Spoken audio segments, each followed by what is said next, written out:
What's up, guys? Just gonna do a little Christmas special for you.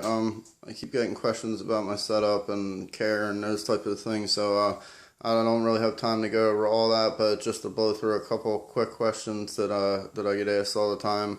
That rack to the right is new. The other ones I've had for a long time. The ball pythons are more in the bottom end of the big rack. The babies, some of the babies are going to be over at Dave's House of Reptiles, just to free up space over here, and we are building another rack kind of, to fit tubs about the size of that one on the far left. So anyway, this is what I got for right now. These little ones are on, I think this is 3-inch flex watt in the back. That's just the foil tape. The heat tape's a lot wider than what you're actually seeing. And that kind of actually seems to span out your hot spot too, because that warms up a little bit more than the wood would actually heat up for you. So anyway, they're on the 3-inch, and these guys, I don't really want to pull one out one-handed, but they're on the 12-inch. And I don't know if you can tell, but this one's propped up. It's kind of like on a track, so it can accommodate my Pro back there for that one. You wouldn't be able to see the one on the little rack, but anyway, that's where all the geckos and snakes are for now. I did make my own little custom incubator. It's nothing special at all. These are just something you would transport, like medical supplies and stuff, more or less veterinary supplies, but this is where I hatch my males and stuff like that, and the ball python eggs, but we're out of ball python eggs for now. So anyway, I'm going to try to get as many animals on video as possible, so I'm not really going to talk or explain what's what. Anything that's in shed or anything like that, we're not even going to go over, but I'm going to try to get as many geckos and snakes on video today as I can in a short. One other thing I get asked all the time, unfortunately this is already mixed. I throw out the big container, but you buy a container of the osteoform calcium powder, and then there's a multivitamin that's Vionate, and you can get a container that's about 3 times the size of this one. So when you I just mix the two together, and then I keep it in a separate container. But anyway, you get everything. I mean, it's got between this and the Vionate, it's got just about everything in it. I love it. I've had others that they didn't really seem to like a whole lot. Some of them, the one was supposed to stick to the worms and crickets better, and it just would turn into a nasty paste. As soon as one of them started licking out of it, it would turn to like concrete basically. So I would strongly suggest getting this. If you only have a gecko or two, you order it off of Amazon or there's tons of different outlets to get it from, but as soon as you Google it, it pops up together, usually the Vionate and the osteoform, and it's so worth it. It'll last you forever, and it's really not that expensive at all. As far as hides, this is just a dirty one that's not being used right now, but these are just like, these are actually from like mashed potato containers. I use whatever I can that works well. These are all old dirty water bowls that are getting thrown out, but they're just the bottoms of Dixie cups and stuff like that. And then as far as incubating eggs, like I said in a couple of the videos, and a lot of people that ask me, I just incubate them in the room. The heater's right here underneath of me practically, and this spot, obviously I keep track of it all the time, but it stays pretty accurate. It's almost always between 80 and 82, and I really never had any problem hatching females at all. The only thing I've ever missed on temperature sex-wise was my original 2 geckos were supposed to be males, and at that time my setup was even more primitive, so it makes sense that I just didn't get the high enough temperatures. But anyway, all my females incubate out in the open in the room. We don't really open this room much. I'm mostly the only one that goes in and out of here, and anybody that handles geckos normally does it downstairs in a room where it's pretty open and hard for them to get away.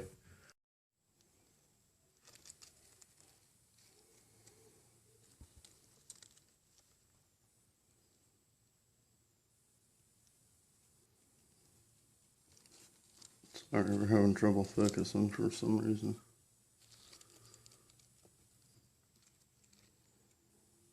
Sometimes when they're like an in-between color, when they're starting to get the tangerine, the camera really has a hard time focusing on it.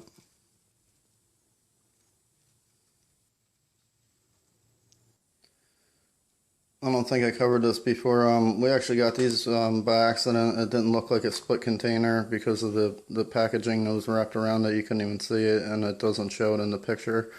But they're actually working out really good. I lightly missed the side that they stay in. They can't get over to this side, even the small ones. So you're able to really hose it down and contain a lot of moisture for a longer period of time without having the gecko sitting in a total swamp. And it is just barely making contact. I'll show you, but there's a little bit of a tolerance, so there's plenty of moisture is coming right through there and blasting the gecko. And like I said, it doesn't have to sit in a puddle of water. No, the lighting is really poor today because it's been raining for days and it's just really gloomy. So this is all indoor lighting and it does come off a little bit yellow, but anyway, we're not going to really do these in any specific order, and like I said, I'm not going to explain much, but anything with red eyes basically would be radars. We have a bunch of het radars, and then a whole bunch of tangerines that are het for bell and for eclipse, possible het eclipse on some of them, but every one of them are from eclipse or possible het eclipse pairings.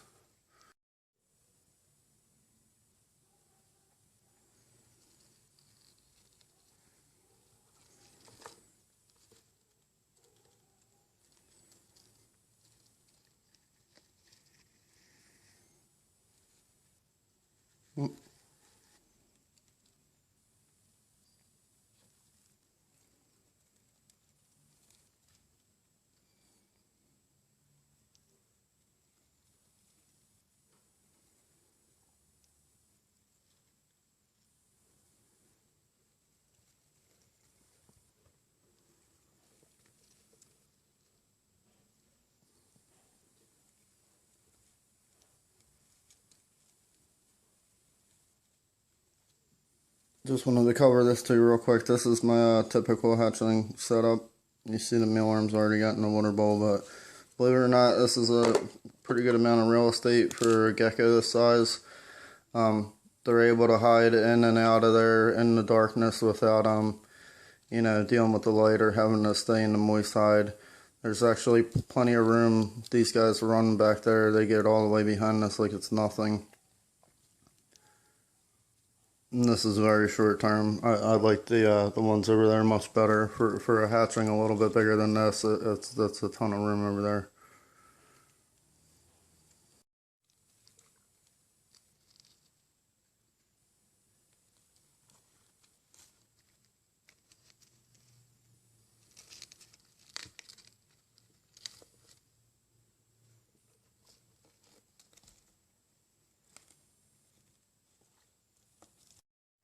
Both these guys are in shed, but I love them anyway, and I wanted to show them off. But even in shed, you can see how purple the heads are. It's coming from that blue spot, so I'm sure it'll fade. But for now, the camera's actually not getting it too well. Like I said, when they're shedding, or especially when they're transitioning from yellow to tangerine, it really seems to whack out my camera. These things look green to me through the screen, and that's not at all what they look like in person. But anyway, the heads on these things really look cool. That's probably one of my favorite things about them.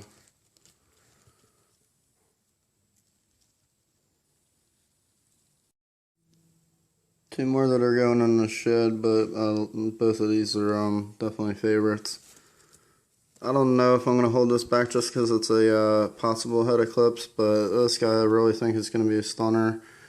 It looks weird right now, but it definitely has some of the darkest orange of the bunch. But it is older also. It's kind of like in that in-between stage, like I said before. They do get a little bit funky, but if you get a look close at all, the tops of the tubercles are like really vibrant orange. Just as bright as the legs, if not brighter.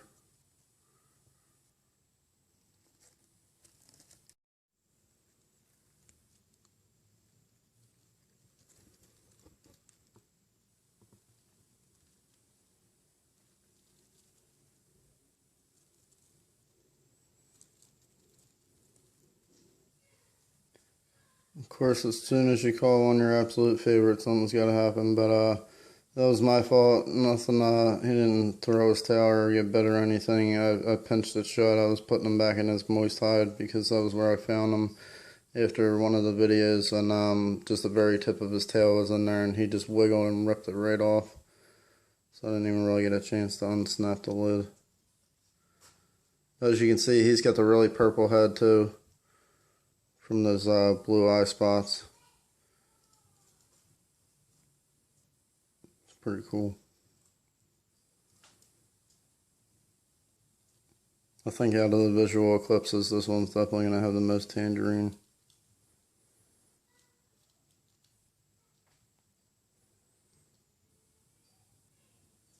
And obviously it's forgiving me because it's pretty peaceful. This one's always been pretty docile. It's pretty young still. It's hatched on 212.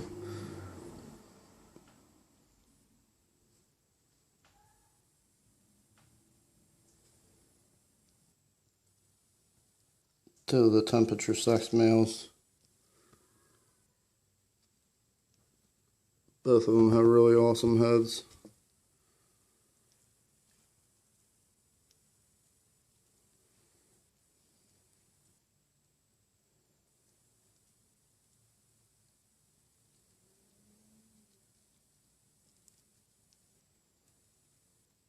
This is the second group of males. They both just finished eating for their first time. First sheds, first time eating. It's always really cool to watch. You can just barely see that reddish orange. I'm about to show through on the heads. Probably one more shed, you'll be able to see it a lot better.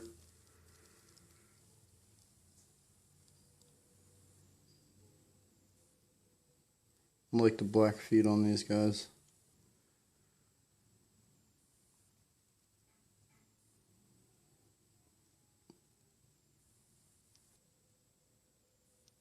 These guys are just about to shed for the first time, so I'm going to leave them be. There's the one smiley face. And this one's like super orange right from birth. Actually, I'm sorry, I think this one shed already. This group shed because their food bowl's empty too. So this would be shed number 2. But still, this thing was yellow one minute, and then I swear I took it out the next day and it started turning tangerine. The whole body, legs, and everything.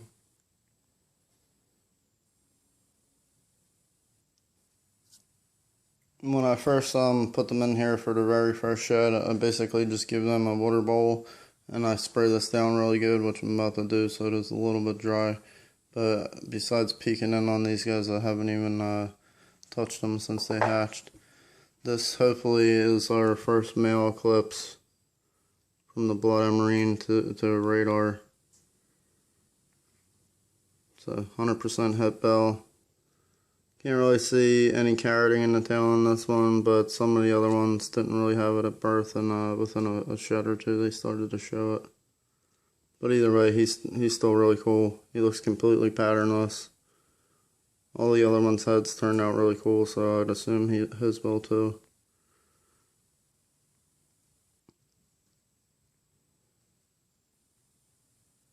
I like how the clutch mate, the white outline up by the head is broken.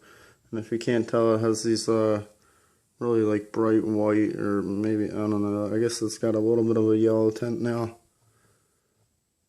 2 bright spots on top of the head, which I've seen before. It just looks even cooler on the tangerine because it's just more contrast.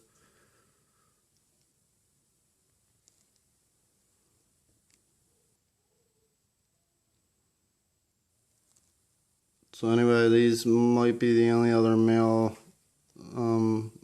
geckos from this cross, I believe. I might have one more clutch, but pretty much we're going to have 4 or 5 available, and that's going to be it this year.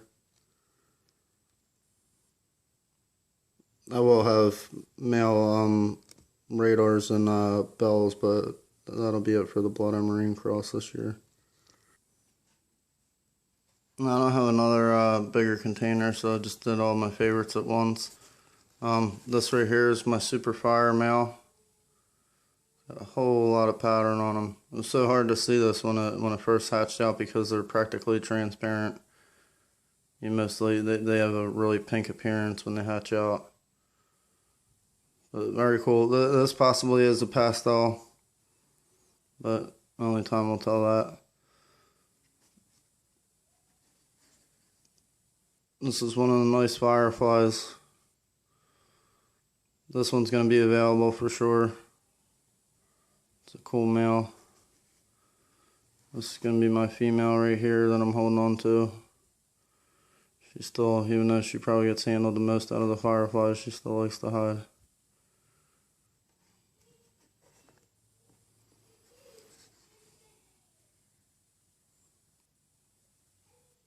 This is the one that might replace this father, but I doubt it. I mean, I would love to hold on to another one, but they're probably all going to be available. And the father might also be available too. If he proves out to be a pastel super fire, then Perry would definitely be obsolete at that point.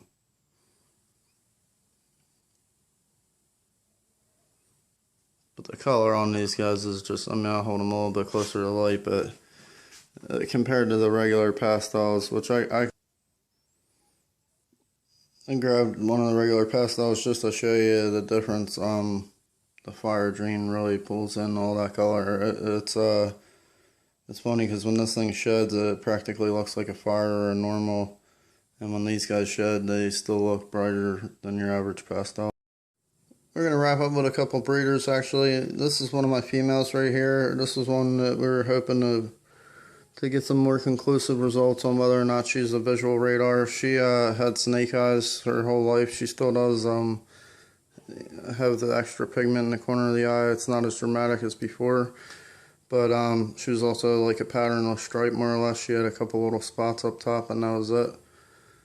But I just wanted to show, a lot of people are asking, they see that some of these geckos were born last year and they're laying eggs, and I just wanted to say, I mean, you do not want to rush them. All these girls that I chose out were really growing fast. I mean, from 6 months of age, they've been 40 plus grams. So, I mean, and a healthy 40 grams. None of them were big fat blobs. I do keep mine on the heavier side, but I still, as soon as I see any kind of fat pouches or calcium pouches, anything like that, I really start adjusting their diet.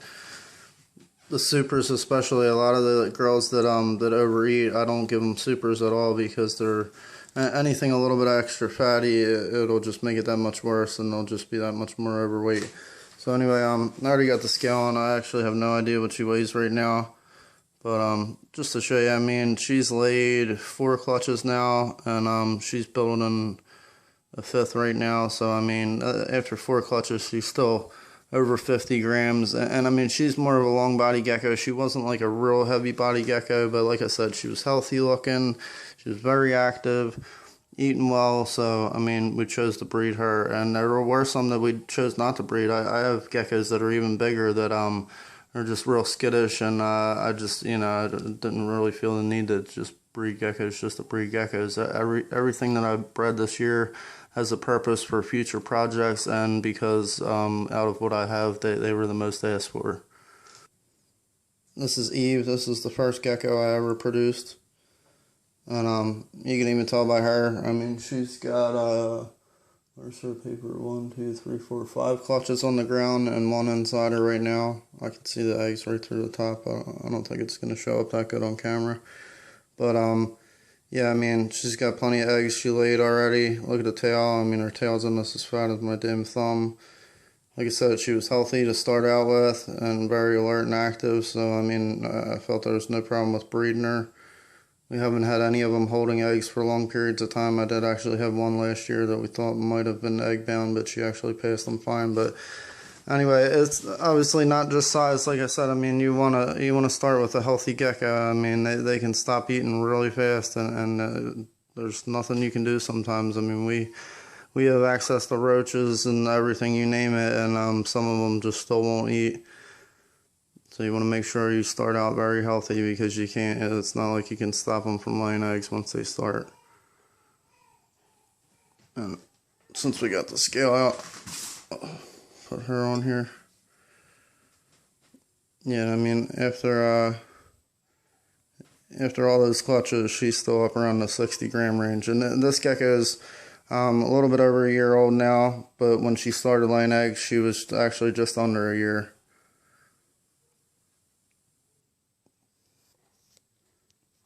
This girl right here is probably the youngest girl of the ones that I produced that are breeding. And I think it's already flashed pretty good on the camera once or twice at the very base of her stripe there. I'll pick her up so maybe you can see it a little bit better. But you can see the eggs straight through her body. It's not showing up so well, but you should be able to see at least that they're faded down there. But anyway, I can tell pretty clearly that there's an egg right back there on both sides. And she's, I'm not too sure. I think she's laid 3 clutches now, and this will be her 4th. But like I said, her tail, it's kind of on a bad angle, so it's looking even skinnier than it really is. But her tail's still doing pretty good. Her body's really fat, so I'm not worried at all. Right before they lay, they always get that look where the body looks pretty swollen, but the tail will get a little bit skinnier. So anyway, this gecko is probably more like 10 months, I want to say. And on her 3rd clutch, she has been laying back to back to back, so that's part of why she's a little bit skinnier. But this girl was actually bigger than the patternless stripe when we started. And this girl is very good with, she'll eat just about anything. So I'm pretty confident, even if she does get a little bit thinner, there you go, you can kind of see the eggs. But if she does get thinner, I don't think we'll have any problem getting her right back up to size as soon as she's done laying. Let's see if I can't get her to open her eyes. She's got really cool eyes. They're just snake eyes, but the way it's broken apart just has a really cool look to it. You're not going to be able to see it too well over here in the shadow. So that's going to be it. I want to wish everybody Merry Christmas and have a Happy New Year also. I doubt we're going to get another video, maybe a few pictures here and there, but everybody just enjoy your holidays, and I hope you enjoyed the video. Thanks for watching. Sorry about that. Wanted to send a shout out to the Soto family. I just recently spoke with the boys' father. I don't know all their names, but thanks for watching my videos, guys, and I'm just gonna try to keep doing as many as possible. All right.